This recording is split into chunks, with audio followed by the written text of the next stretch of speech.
This conference will now be recorded. Thank you so very, very much. I greet each of you in Jesus' joy. We're just excited. We are peacock happy and elephant proud about the excitement that's going on in the capital city of Jackson. Woo-hoo! Woo-hoo! We are just excited, just bubbling over. Folks are just voting, voting, voting, getting out to vote, getting out to vote. And a person that can do that even better than me on getting out to vote is our person who is our moderator that will carry us now with the rest of this outstanding dialogue today in the person of the one and only, all the way from Holly Springs, Mississippi, all the way to Rusk College, but her heart is all the way back here in Jackson, Mississippi. She happened to be one of the young adults here. Here in the Lynch Street Church. But I just happened to look down, and I'm a big person on protocol. So I do see our distinguished president of the young adults of the Lynch Street Christian Methodist Episcopal Church, and the person of Sister Chelsea Gladney. She will introduce our moderator.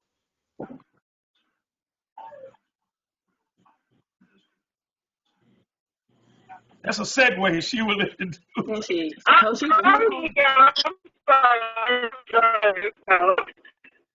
everyone. I'm Chelsea, and I am elated to introduce Dr. Shasta Chapman, who is spearheading this conversation we're going to have tonight. So, without further ado, I want to introduce to some and present to others Dr. Shasta Chapman. Well, thank you, ma'am. Hello, everybody out there in the virtual space. I want to thank you guys so much for joining us for week 3 of our Round Up Your Vote roundtable discussion. And this week we are having on Election Commissioner Yvonne Horton and Circuit Clerk Zack Wallace as soon as he come back in the room. Because I think he was kicked out, but hopefully he'll be back in soon. So I just want to thank you both so much for agreeing to come on and just share your knowledge about the voting process, the voter participation process, and just giving us really some insight onto what is it that we need to know when we get out to the polls, either now or on November the 3rd. So thank you both so much again for joining us this evening, and we'll most definitely kick it off with ladies first. Miss Yvonne Horton, I have a question for you. I was wondering what made you want to get involved in our local government, specifically with the Election Commission's office? One of my dear friends since childhood. He was male. He would tell everybody, I don't know if Yvonne is male or female, because we have actually stayed in the same hotel room the same night. Nothing but friends. He was on dialysis. He went to Raymond 1 to vote. Raymond 1 is a split precinct. Tommy Johnson, who represents District 2, has voters who vote there because our name's on the ballot this year, and I have people there. He was there from 9 to 11. This is a man on dialysis. And when he was given the ballot, he kept saying, no, that's not the ballot. They kept saying, yes, it is. He said, no, I know who I want to vote for. Called the election commission's office after about the 3rd time. He got the person who at the time represented District 4. And she said to the poll manager, take everything out of your bag. Take everything out. Poll managers go, oh, there it is. Now, just imagine the polls open at 7 o'clock that morning. How many people voted the wrong ballot? So I said, you know what? I'm going to run for this position. That morning of the 6th, when the polls opened, my children were here. I let up my garage door and I said, God, win, lose, or draw, this is it. Well, guess what? It wasn't it, because I'm running for another term. So that's how I came to run for it. That's exactly how I came to run for it. And I tell everybody that story. He was just one of my best friends, and he had to stay over there trying to vote because it is a split precinct. And we have Not a whole lot of those, but we have a number of those that can really, really get the people voting, and sometimes the people working the polls confused. So that's my story. That's awesome. Really awesome. What about you, Mr. Wallace, Mr. Zack Wallace? How did you, what made you or what inspired you to get involved in our local government, specifically with the circus clerk's office? Oh, I think you're on mute. I got you. Okay, well, I know my story cannot top Miss Commissioner Yvonne Horton, but I will tell you this. I love helping people, and we're working in clerk's office for 18 years. I see so many of us do not know about the court system. So I take that to advantage to learn as much as I can to help us out so people can feel a little bit more comfortable when they're leaving the courthouse, especially with voter registration, making sure that they have someone they feel comfortable with talking to from the jump instead of at the end. They come in and we're welcoming face and know more about the system. So that what made me run. And I always said I don't like to lead from the front, but I like to lead from within the group. And I have a great group of staff with me, and we all on the same page. And work with the election commission has been a plus. So that will make me want to run for circuit clerk, just to be able to help people out and work with others. Okay. All right. I think I'm back off mute now. And now keep in mind, I don't have to necessarily be the only one asking questions again. So if anybody has any, questions from the floor that will want to unmute and, ask your question, feel free, or you can most definitely drop it down in the chat box and we will most definitely get your question answered. Now, for either one of you who choose to answer this particular question, why do you feel it is so important to vote in this year's election? I'm going to answer that first, Zach.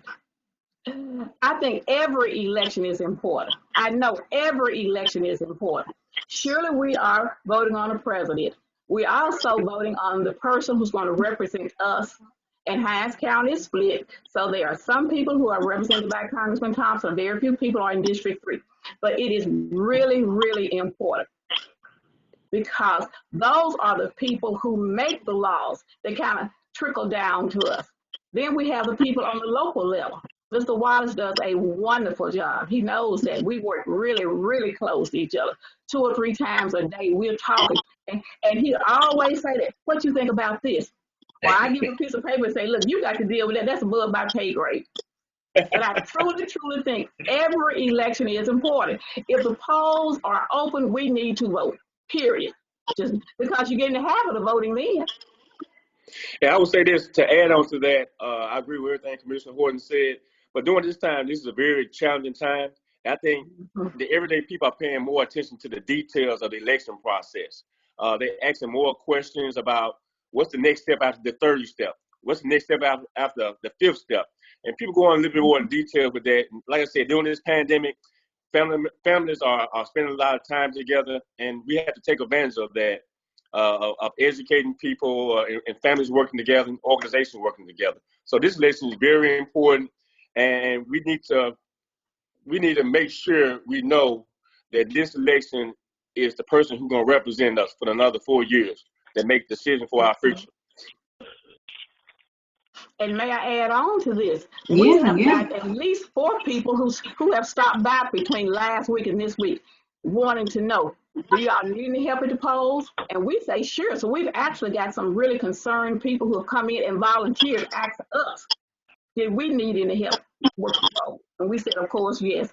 We have done training, but as we get closer to that date, we don't know what's going to happen. And some of our poll managers are elderly people. So we have more than what we need, but we're still taking more names. That is awesome. And I guess that was going to kind of segue into my next question. So how should we get involved in our community after any election, whether it's locally, statewide, or national? Like, how can we keep the momentum going and getting involved after election day?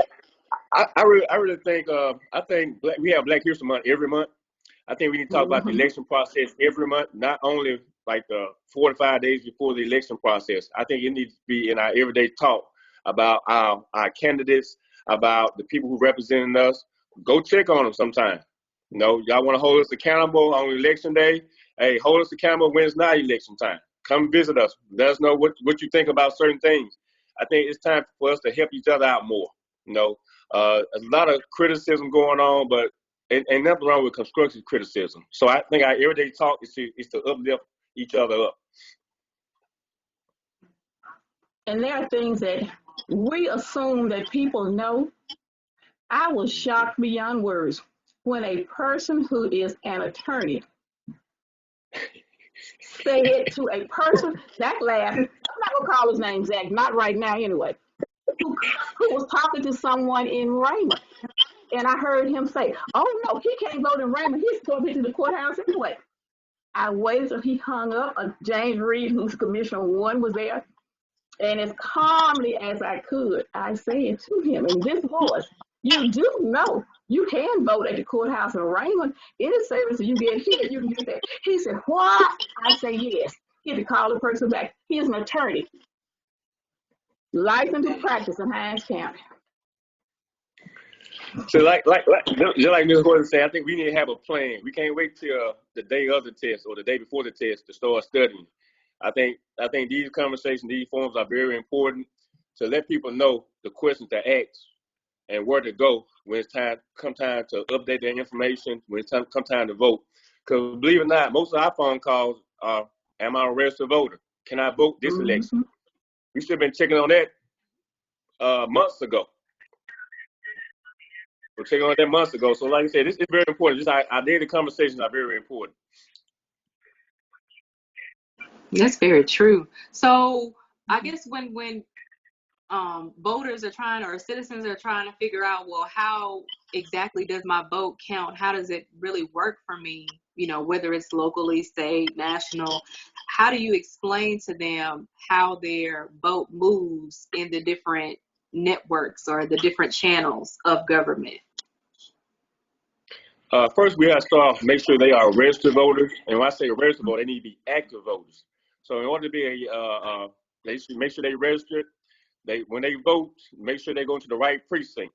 You know, certain clerk's office, we register people to vote. The election commissioner's office, they maintain the voter roll. So that's how our office work together with the voter registration. So as they vote, they can call us, ask us questions. Did my vote count? When people vote absentee voting is going on right now up until October the 31st. I'm gonna throw that in there. Monday through Friday from 8 to 5. We'll be open this Saturday on the 24th from 8 o'clock to 12 o'clock, and on the 31st from 8 o'clock to 5 o'clock. That's the last day to vote absentee. So when people come in and vote by absentee, those votes and ballots are kept safe until the polls close.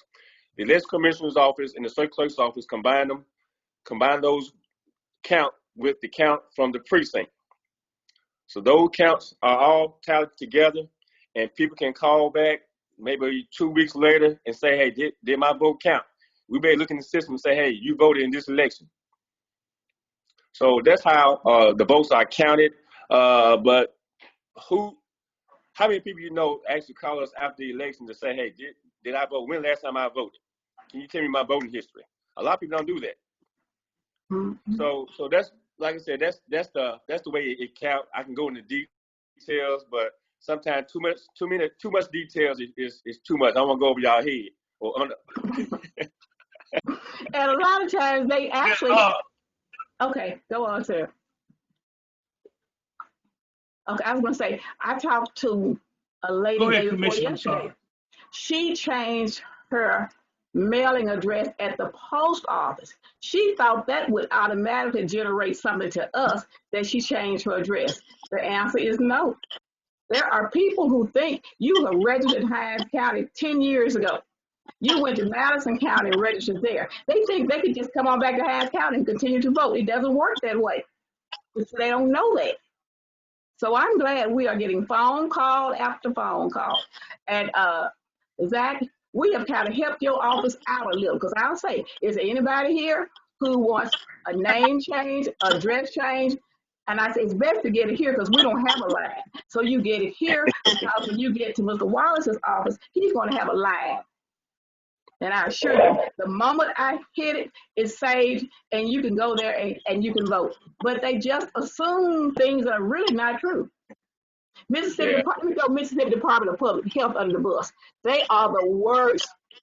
They get their driver's license there. They ask the people, do they want to vote? Yes. Don't send them in. When was that? 2 years ago, they finally sent a form in, you all, that was 8 years old. Yes, ma'am. 8 years old. They completed that form 8 years ago we got it. So I'm telling you, and I'm pleading with you, tell everybody, come to the courthouse and register to vote. If some organization has on-site voting at Walmart, take the paper, but do not put it in anybody else's hand. And I got this from Renee Shakespeare, who's another commissioner. I've had to add on to it. I will ask you. You come to Walmart, I'm in my regular vehicle, I'm telling you, I'm doing a blood drive today. Are you going to come give me your personal information, your social security, your address, your driver's license? I have your whole identity now in my hand. So when I say that to people with children, who are just about able to register, they say, oh, ma'am, you are right, you're right. Yes, you wouldn't give me your blood because I say I'm doing a blood drive. Why would you give that sensitive information? Encourage everybody come to the courthouse, or if there's off-site voting and Zack Wallace is there, you're real good. You'll never see me doing voter registration without Zack Wallace. You'll never see me doing it because that's not our job. I tell you, Miss Horton, you are a wow. Look, Commissioner I talked to you for 28 years. I think I'm still too move. What did you say, Pastor Williams? It looks like you're frozen.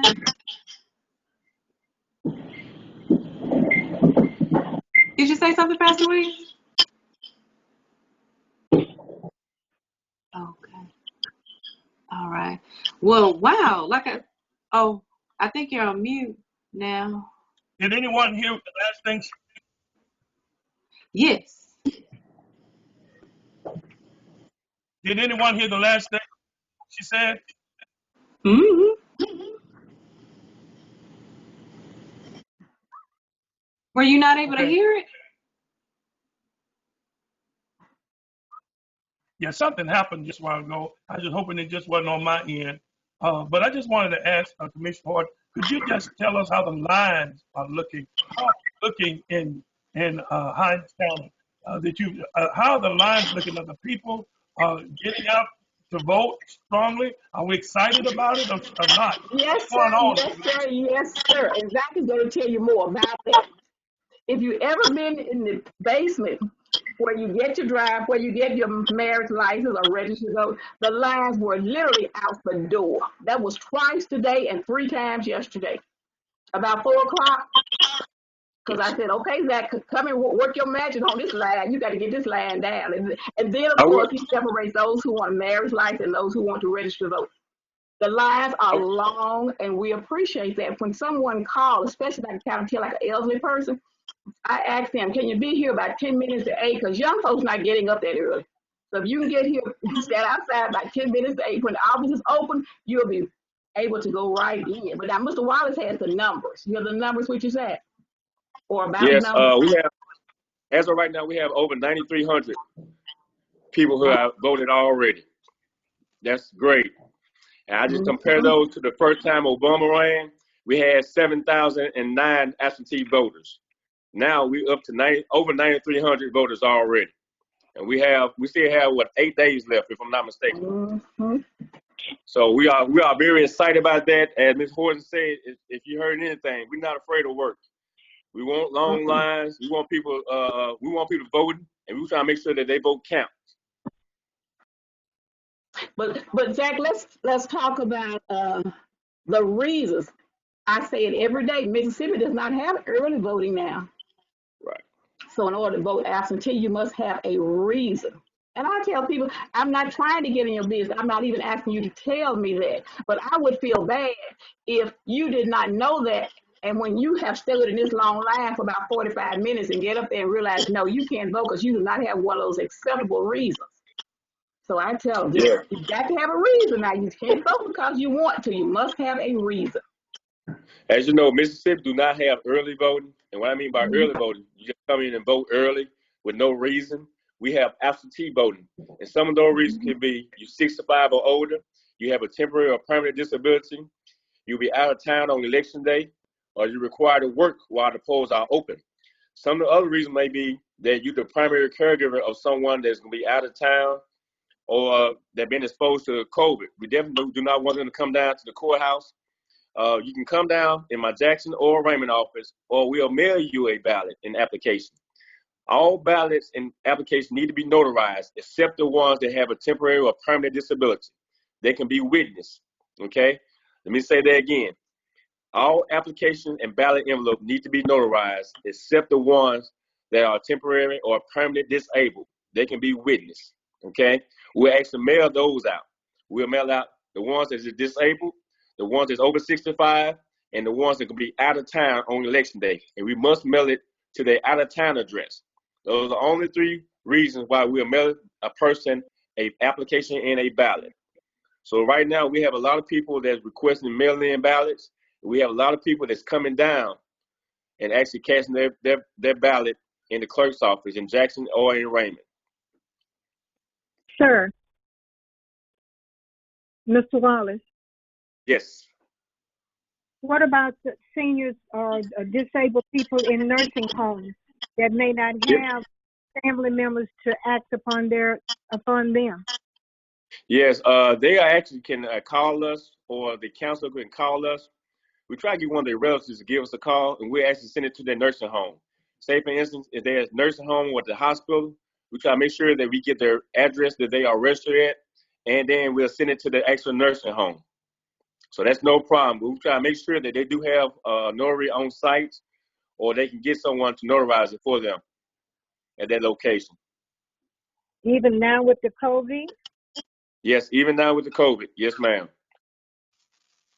And I will say this, a lot of nursing homes, the counselors are notaries. So they are able to notarize the application in the ballot envelope. So that's no problem at all. Your brother Wallace, I'm sorry. What about the homeless people that are registered at the different Stupont facilities or the men's shelters? Are they registered? Yes, ma'am, they are registered. I just found out last week that a lot of the homeless people are using the McAllister's address, West at Mid Street, I think 326 West Mid. They are allowing the mailing address for their establishment. So they are coming in and casting their votes saying they're going to be out of town, and some of them are able to go to the precinct. If they are using that address, I think the closest precinct is Eudora Welton Library. And correct me if I'm wrong, Commissioner Horton. They can go to the Eudora Welton Library to cast their vote on November the 3rd.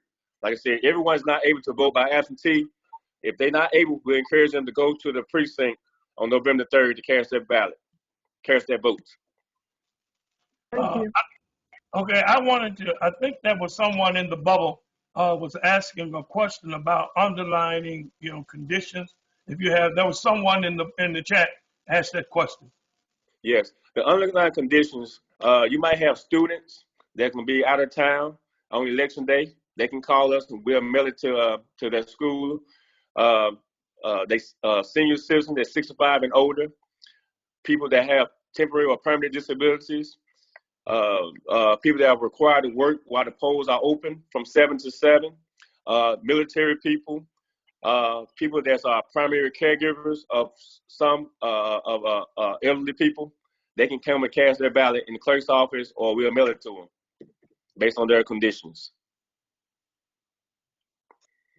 And if I don't answer all the questions, I know we have a time limit on this. You can give us a call at 601-968-6628, or you can call my cell phone number. My cell phone number is 601-613-3910. That's 613-3910.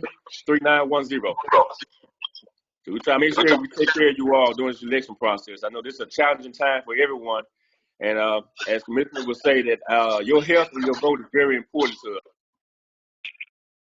Hey, Ron Anderson, with the long lines that expected when you go into the precinct, normally they have that list of everybody that's supposed to be eligible to vote, and you have a certified ID that they're supposedly checking against the roll. The question is the little scanner machine necessary? Because it kind of holds up the process, and those lines gets long, and then people get frustrated. And if you already got the list and you're checking a certified ID, do we have to worry about scanning this ID to vote? Yes, sir, because we're going to have to find a way to determine if they vote and if they are in the right precinct to vote. So that's why we scan that, because we scan the license, it tells you should be voting at Raymond 1 where I vote. But now you over here at Raymond 2, the meat house, no. That's not where you're supposed to be voted. And to be honest with you, I've told mine, if a person just argues with you and say, I know this is where I'm supposed to vote, I said, put the largest smile you have on your face, give them that ballot, because they go vote affidavit, and then they go, first question, will my vote count? You give them that piece of paper, tell them to call us, because I jokingly say, you need an access pass to get to me, and I'm right next door to the jail. So can we get more than you one? tell somebody else, they don't get angry. I said, they don't get angry. They can be throwing things off of this bench. You just smile and say, come on here. We right next door to the gym. Literally, isn't that right, Zack Wallace? Our building is connected to the gym, to the jail. Yes, ma'am, we connected to the jail. Yeah, but can we get more than one of those little scanners just to speed the process up to make sure everybody get in before the polls close? Because that one. Well, I know, like in my office, I know Commissioner Horton can go into more than details. We don't want to rush people to vote, and we want to make sure everything is documented. Like in my office, it's very important that we document everything. The date the person came in and all that. So that's part of the details on the back end to scan in the license, because you want your voting history. Because we should be able to tell you every time you voted, Mr. Anderson. Every time you vote in Hines County, we should be able to tell you. And that's why we do certain things. It definitely, we need to work on an easier way to do some things, but we got to talk to our legislators to make things better and make it faster for us. And I will say this, I have a lot of senior citizens. They said they don't care to stand in line 2 and 3 hours because that's what they fought and died for. We do try to rush some things up, but I had some senior citizens get mad at me and say, hey, this is important to me. I stood in line a long time ago with all the new technology now. I can stand in line this today to cast their vote. So it's kind of give and take on every in every aspect. I'm gonna say that. So I definitely understand. I wish we can make things better, but that's just part of the election process. I appreciate it. How about a state ID? Does it scan that also? The ID. You talking about the scanning ID, Ms. Horton? Okay, the scanning ID, that's a state ID. Right. Okay, if it doesn't have that barcode on the back, they just enter those numbers in and it comes up. And it's really important for people to realize that if you are not in the right precinct, your vote will not count, but there are some extenuating circumstances. If you move 30 days, many times I'll call the lady, I haven't found you. Oh, Miss Horton, you know what? I probably got married since I registered last. Oh, here you are. So we do it all. We send letters out to those we do not find. I try to personally call everybody, but I come in November, I don't think I'm gonna make it. But for the last 2 elections, I have been able to call everybody and explain to them why your vote did count or why it did not count. And while we're on here, I'm going to talk about D I love. I'm going to talk about them too. Two of them registered there. They don't bother sending those applications in either. Yeah, thanks. I just wanted to clear that up because I run into that when I line up in the poll sometime, and some people need to know that. Appreciate you. Yes, sir. Yes, sir. Brother Zack and Commissioner Horton, this goes out to people all over the world and the United States, Haiti, Jamaica, and Africa. and I know this is just germane to what we do in the great Magnolia State of our home state. Could you tell us, either of you or both of you, what is the process now that I've stood in my lines a long time? What is the first thing we do? Soon as I get through there and it is my time and I've come through the line and I'm ready to go in, what is the process from the time I get started to the time I drop my ballot? Hopefully you have a mask on when you come. You will see the ladies, men at the table. At the table, you will give them your ID. Remember now, it doesn't have to be a driver's license. Driver's license are simply easy to scan. It can be from a college or university, from local government, state government, federal government, handgun permit forms, all of those things with pictures on it. All of those are acceptable. So when you go to the lady, she scans yours, she finds you, she sees that you are in the right precinct. She's going to ask you to sign that little machine in front of her. You're going to put your initials on there and sign it, sign it, sign it. You're going to take it down the table to someone else who's going to give you a ballot, which they are going to initial on the back. They're going to initial that ballot to you. Then they're going to say, okay, you can vote. If there's nobody in there, you're going up to the DS200 and you're going to slide your ballot in there. Your ballot may come back because you didn't choose to vote for every position. That's called undervoting. You may have made a mistake and voted for two people for the same position. That's called overvoting. Machine will send that one back out to you too. And you can correct it or let it go, especially if it is under count. You didn't intend to vote for everybody on the ballot. You just say it's good. That little clock is going to go around. It's going to say you have voted. There's going to be somebody there to give you an I voted sticker. And people are crazy about those stickers. I never knew how much they love those I voted stickers. Because they said many times they go back to work, the time they took off the vote is not counted against them. So they love those. And then you're on your way. We have curbside voting. Do you all know what that is? I told you I'm the teacher. Do you all know what curbside voting is? We don't know. We don't know. Okay, Come on, okay. teach us. Put us up on game. We need to know on. You know, we need to know all of the details, all of the tea, all of the information that you have to give to us. We need it. We need. Okay, let's say it's a person who we need to know.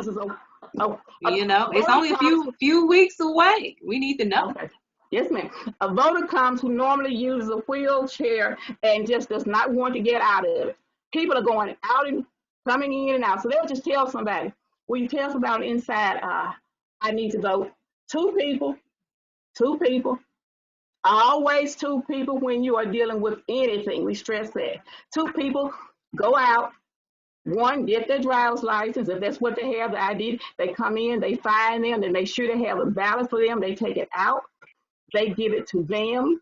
If they have someone in the vehicle with them that they would like to help them, that's fine. When they finish voting, they put it in a sleeve where we cannot see how they voted.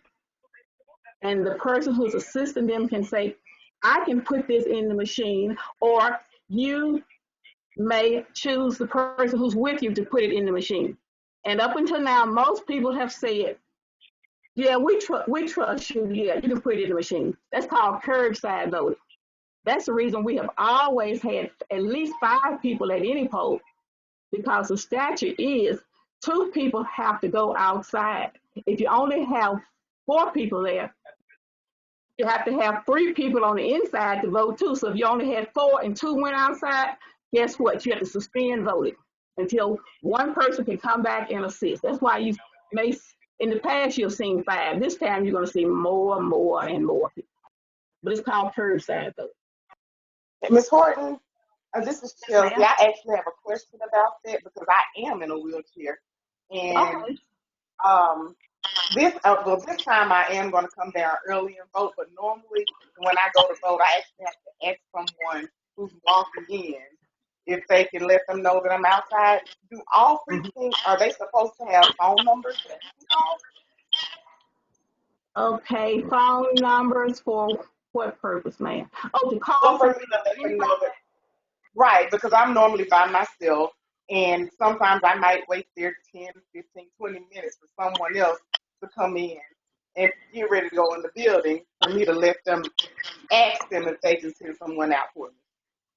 No, ma'am, but that's a very, very good question. That's a very, very good question. I will be talking about it when we go to our election commissioners of Mississippi meeting in January. That is a very good question.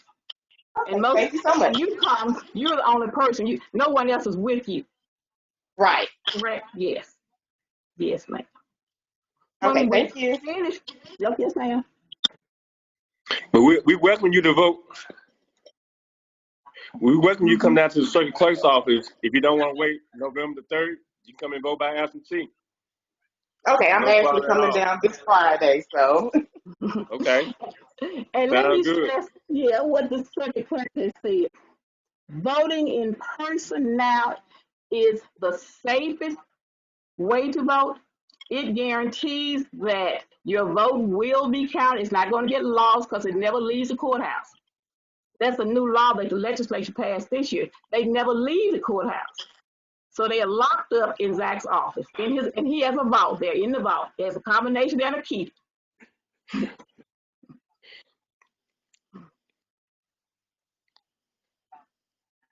So I have a question. Oh, okay. Sure. Come Hello? on with your question. Yes. This is Lap Baker. Mhm. I've already voted, as you know, 65 and over. And I wanted to know, my question is, how is the documentation process working, or how does it work with respect to my vote and my precinct? In other words, should I go by my precinct in addition to having already voted at the circuit clerk's office downtown at the courthouse? Mr. No. Baker, that's a great Yeah. question. This is how the process works. Since you have voted by absentee, since the Right. pandemic, the law has changed. You do not have to go to the precinct on November 3rd to cast your vote. In the past, Okay. say for instance, if you used the excuse said you may be out of town on election day and you voted by absentee, and some plans changed, you could have went to the precinct on November 3rd. You could have went to the precinct on November 3rd, and they would have canceled your absentee ballot. But this time, during this pandemic, they changed the law, whereas when you vote by absentee, it's recorded that you came in on a certain day and voted by absentee. And when the election commission print out the poll book, it'll show on the poll book that you voted by absentee. So when you go to the That's precinct on November 3rd, we're not going to argue with you and say you cannot vote. We'll say that you have already voted. We have documentation that you have already voted. We'll let you vote by affidavit. You will not be able to vote the regular way. So your absentee good. ballot will count. Okay? Okay. It will be counted as That's what I need. 701. Yes, sir. That's what I needed. That's what I needed to know. I just Yes, wanted sir. to make sure, of that process. Yes, sir. Like the process, I, like you said, that's why it's a long line. It's very important that we document everything, because I probably could have, I would have forgot that you came down there a couple of weeks ago and you try to come again. If my staff Right. wasn't a great staff, they could have got your ballot and said to the side, and say, okay, I'm gonna document it later. You probably could have came in and voted twice. But this time, the way the system's set up, we don't let people vote two times. It'll say that Right. you have actually voted on a certain date, and we'll move on. Good. Yes, sir. Okay. Yeah. Oh, Very good, and very good answer to my question. I want to ask a question. If you have requested a ballot and then you decided that you didn't want to send a request in, can you just go to your precinct? Yes, ma'am. If you request an application, I'll make sure I understand you. If you request an application and a ballot, and the clerk's office send it to you, and you decide, okay, I don't want to do it at home because I can't find a notary, I can't find nobody to witness for me, or I just don't want to do it at my house. The thing is, you do not turn that application back to us. We try to get you to mail it back, so we will not have an open ballot out in the public, but you still can go to the precinct and cast your vote on November the 3rd. As long as you don't turn that application and ballot back to the clerk's office and you try to cast your vote that way. I hope I answered your question clearly. Yes, you. Just today, a lady came. She had her ballot and her mom's ballot. And I said, ma'am, those have to be mailed in. You cannot hand deliver them. She said, oh, I can't. I said, no. She left. She came back. She was in the line again. And I say, what happened? She said, I messed my ballot up. So I knew the answer, but I tried to stay in my lane. So I went to Mr. Wallace's office. I went to the back. I told Loretta what was going on. She said, tell her she has to bring that ballot in here. Us to give her a new one, she has to bring that one in. She did, and everything was fine. They accepted it and issued her a new one. Because it is the same on election day. You can have up to 3 ballots. The third one, though, is your final ballot. You're not going to get another one. But you can Like I said, we have got to up be to careful 3. with that. I know we don't put nothing past people. You'd be surprised the information to get out of the clerk's office or the election commissioner's office, and people try to reuse it to benefit from it. So we have to be very careful with documentation from the court system, from the election process. But that's the first thing your worker said. Where is it? I said, she's in line. Tell her she has to bring it in here before she can get another one, and she did. It was good she had not gone home. She was able to come in and get another. Mr. Wallace, what was that last thing? Going back to what you said, what did you say? That could you expound on just a little bit? The last thing you said. You said you Yes, thought sir. it was a little. Explain it. Go back again. So what now? Yes, it's very important we pay attention to the documentation. When people get it, you'd be surprised how people will use that documentation to use it to benefit them on other things. Because when people request an application in a ballot, it was an application online. People actually print it out and send it to us back in June. By law, we could not take the request until 60 days before the election, which was September the 4th. People were actually sending in applications that they created themselves. So it's very important that we try not to get documentation from the court system, official documentation, so people will actually misuse it. And the ballots are counted. We have at the poll, they have a ballot accounting form. How many did we give you originally?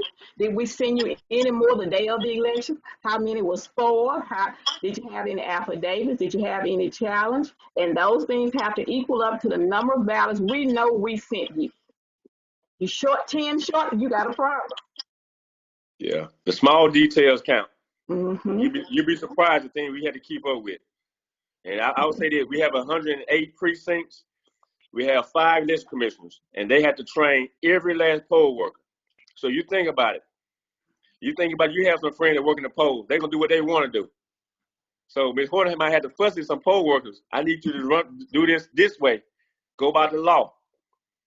And you think about someone working from 6 o'clock to maybe 8 o'clock that evening. So that can be kind of frustrating for that poll worker. It's hard. I'm not going to say it's a blessing working with people. I'm going to say it like that. Working for people, but you have to think about it. People come in already mad, frustrated, with an attitude. So it's very challenging to make sure the poll workers do what they're supposed to do throughout the whole day. 108 precincts, and each precinct might have over 5 poll workers. There's a lot of things going on behind the scenes, and I think the election commission does a great job of training all of them, making sure they're prepared for the election day. And then, the candidates have their poll watchers. So we have to do it the way it is supposed to be done, because that's the way it's supposed to be done, and we know that keeps us out of jail in a lot of other places. I'm looking at my list right here. I'm trying to make sure I answer all Dr. Chapman's questions. She gave me a whole list. I have my list too, let me see. she like she the teacher. I'm not the teacher right now. I'm off the clock. I am off the clock. Okay. But I did have a quick question with the precincts and how do you go about locating your precinct beforehand? Do we have to call in to say, okay, my name is such and such, this my, Will That, precinct come in? that works every time. Oh, okay. And So if yeah, someone just call in. yeah. And if it's someone, I say, do you have your voter registration? Probably my child calling because she usually calls this time of day. So let me just get this tangled. I would say just to go on, you can always call our office and say, hey, where I'm registered at, what's my precinct address. We'll send you a voter card so you can have all your information and have the address. There's no problem at all. Cool beans. All right, that's a good one. What is Were you truly going to say amazing something? is when people move into a neighborhood, they call to see. They've already checked with their neighbors. They know where to vote. That's one of the things I find just kind of interesting. They know because they checked with the neighbors. Where do I vote? And then when you were talking about the ballot process, Ms. Horton, I know you mentioned that the only kind of thing that should be written on your ballot is an initial from your poll worker. Am I right? Is there a specific place where we can expect that initial to be, or? It's on the back and it's in red. It's on the back and it is in red. That is very, very important because we did have someone to challenge an election. That was last year, wasn't it? And he wanted to go through every bin, and he went through every bin, and every ballot he pulled out had a poll manager's name written in initial in red on there. But now we also tell them, do them one at a time. A gentleman told Mr. Reed that, yeah, we do. But, we get real busy sometimes. So sometimes I go on an initial 10. If you know James Reed, he is the epitome of a gentleman. I'm still that classroom teacher. I do the best I can not to shake my fingers at him when he said that. I say, sir, don't do that because you have created, if no one else comes in, you have created more work for yourself because now you got 9 spoiled ballots. There's a ballot counting form. Those have to go on that form. They have to be in the envelope. You have to send them back to us, and we have to open it up and make sure, yes, 9 in here. So we encourage them. We tell them, please do not initial, but one at a time.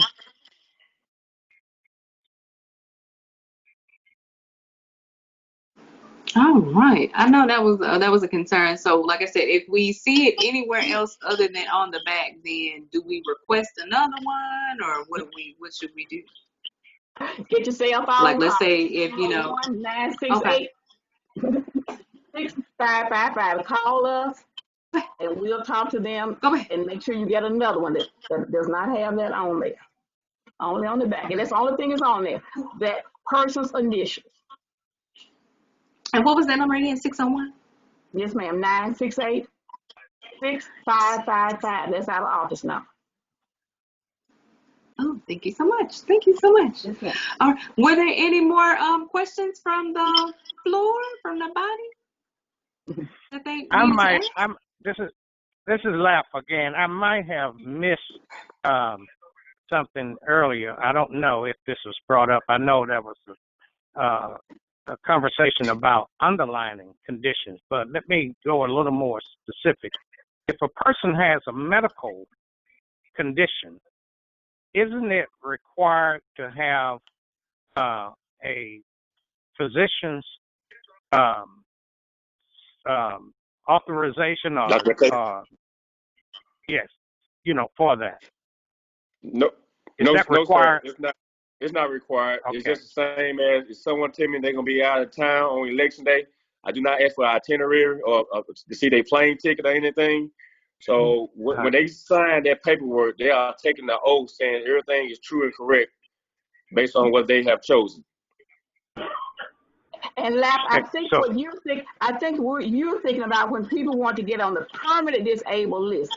Yes, there is a form for that the circuit clerk's office will give them. They take that to their doctor. Their doctor checks off on that. So I think that's what you're talking about. That one has to go to the doctor. Yes, it was. Okay, I'm sorry. Yeah. No, that was my fault, Zach. I just didn't phrase it correct. Thank you, Yvonne. The permanent list, yes, the permanent list. It is something that the doctors have to sign off on it. So every time election it gets started, that person will actually get a ballot sent to them automatically. Okay. That's the Yeah, permanent, I just wanted permanent to voting bring, list. Good I evening. wanted people to understand that. Yes, sir. Good evening, Robert Okay. Martin. I had to get that done so that mine can be permanent. And then now from now on, we have election, it will be already have to go through that. Right. Okay. Wow. I mean, I just feel, oof, like you said, a lot of information, but I am very much so willing to get more of the details about the whole process. For sure, for sure. So just like I said, to make sure that, hey, I am in compliance, and if anybody had any question, I would know who to direct the questions to to get the right answers. Was there anything else that you guys wanted to make sure that you share with us? I know we're kind of winding down on our time, and I was wondering if there was anything else that you guys cared to share with us, or make sure that the general public knows when it comes to election day, and like I said, any election that they are voting in. I have a We're question. open from 7 to 7, and as Mr. Wallace can tell you, the last person in line at 7 o'clock has the right to vote. And we tell the bailiff, get behind the last person who was in line at 7. It might be 25 in front of that person, but all those people have the right to vote as long as you were in line at 7 o'clock. And the bailiff, is behind you. Now, if you come at 7:01, no. But if you in line at 7:01, you have the right to vote. I have a question. Okay.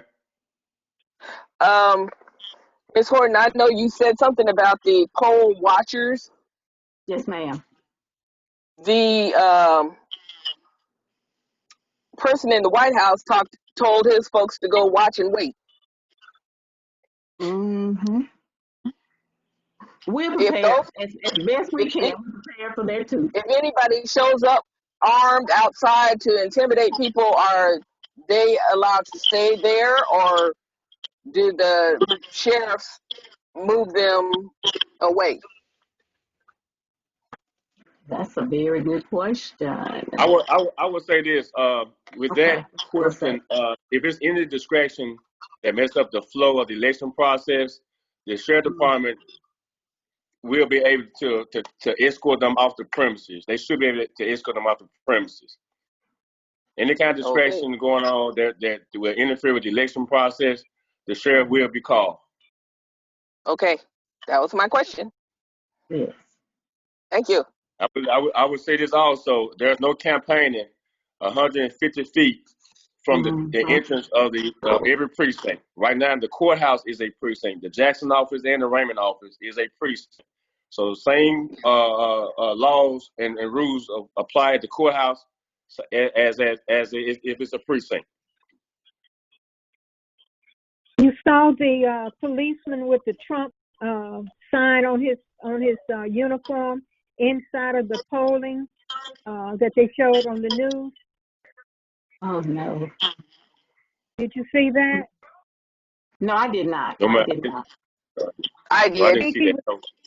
I think he was in Miami, but he went to the voting and had a police uniform with Trump big name all across his chest. What happened? He had a mask on. Did they allow him No, to he stay Yeah, he had a mask on. He had a No, mask on that said Trump on it, and you could see his badge and everything. No, He was in uniform. his face was not covered. He had on a police blue or black uniform. He had a red sticker that said Trump, and he went in as though the vote was in the poll. Okay, I would tell you this. We had some voters come in with candidate's name on their shirt. We asked them to cover it up. So when that happens, the bailiff or the official should tell that person to cover the candidate's name up, or to maybe flip their shirt over. That we try to ask them to do. Mm-hmm. But yeah, I know we do that, but I'm just saying that was just being malice on his part to do that. I'm a policeman. I can walk in with this on. Yes, ma'am. And so if Yes, ma'am. if he's on the news doing that, you can just about be sure somebody will try it as well. So that's all. I was just throwing it out there. I know Yeah. what you're supposed to with those people, but I'm just saying that did and that made news. That's what I'm saying. I'll share something with you that a young lady from the Secretary of State's office has said.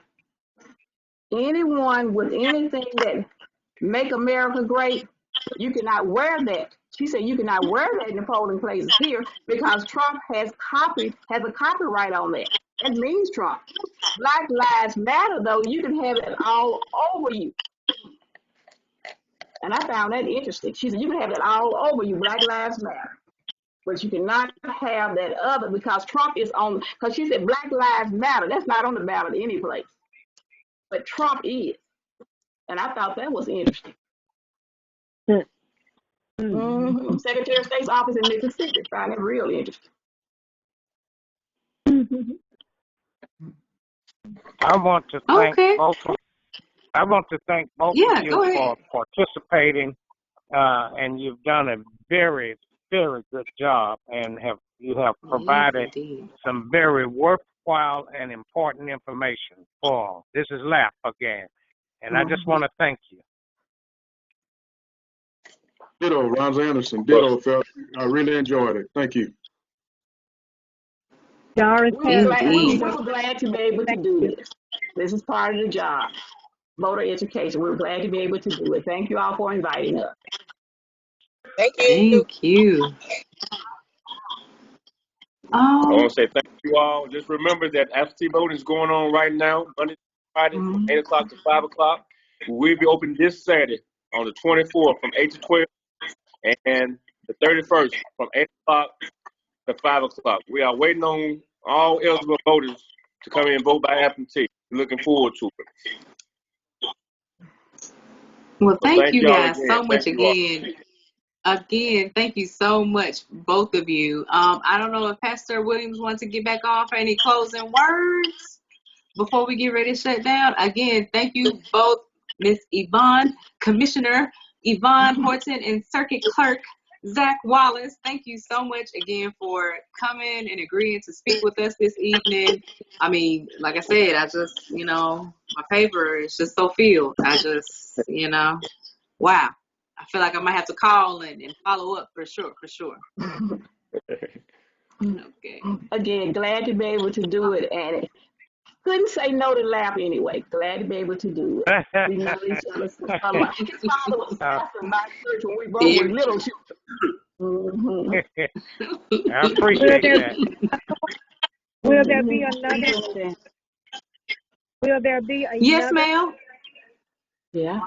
Yes, ma'am. So our last session or our last week, our last roundup discussion for this particular month is next Tuesday, same time, 6 p.m. To 7 p.m. But we will actually have some new additional speakers on to give us their perspective and insight as far as the voting process. Excuse me, I had a brain fart there. And so, yeah, again, next week is our last roundtable discussion. We're still nailing down the speakers for that particular session, but we will be back again next Tuesday from 7 to 6 p.m. From 7 to 6? Sorry, 6 to 7. You know what I'm trying to say. You know what I'm trying to say, Miss Horton. You know. From 6 to 7, 6 to 7 p.m. Thank you. Yes, ma'am. Thank you. Okay, I'm sorry. All right. Pastor Williams, did you have anything? Okay. All right. Okay. Well, thank you all so much again, and good night. Good night. Good night. Bye. Good night. I wanted to.